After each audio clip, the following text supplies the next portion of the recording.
50 বছরে দেশের উন্নতি আর দুর্নীতি দুটোই পাশাপাশি এগিয়েছে, তবে সাফল্যের বিপরীতে প্রাতিষ্ঠানিক দুর্বলতা অনেক বেশি বলে মনে করেন অর্থনীতিবিদরা।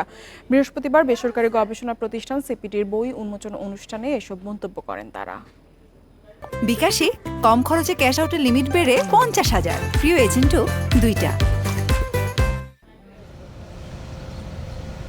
স্বাধীনতার 50 বছরে স্বল্পোন্নত দেশ থেকে উন্নয়নশীল দেশের কাতারে বাংলাদেশ।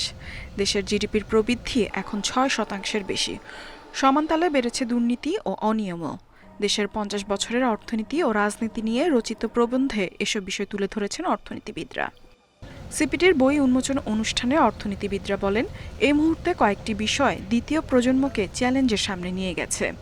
আগামীতে দেশ মধ্যম আয়ের ফাঁদে পড়বে কিনা সেটি এখন চিন্তার বিষয় বলে মনে করেন তারা।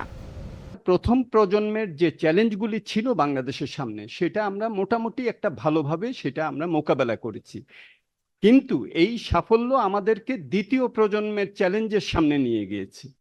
অর্থনীতিবিদদের মতে, উন্নয়ন হয়েছে ভবিষ্যৎকে বন্ধক রেখে।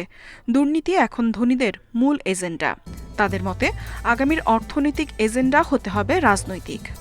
আগামীতে economic agenda is a political agenda. আগামীর প্রপার ইকোনমিক এজেন্ডা যদি হতে হয়, it has to B political agenda. এবং এই পলিটিক্সের পুরো বিষয়টা আমি আমার তথ্য যেটা ইউজ করেছি, একটা টেবিল আছে করাপশন নিয়ে। গত 5 দশকে বাংলাদেশে যে ইকোলজিক্যাল ইনজাস্টিসটা আমরা দেখেছি, এটা কলোনিয়াল টাইমস, যেটা ব্রিটিশ এবং পাকিস্তান দুটো মিলে সেই সময় যে ইনজাস্টিস হয়েছিল তাকেও ছাড়িয়ে গেছে। আলোচনায় উঠে আসে দেশে গরিবের উন্নতি শামুকের গতিতে আর ধনীদের রকেটের গতিতে হয়েছে। শ্রমিকের গড় উৎপাদন যেভাবে বেড়েছে সে হারে মজুরি বাড়েনি বলেও জানান অর্থনীতিবিদরা। ইফা তারা, ইন্ডিপেন্ডেন্ট নিউজ।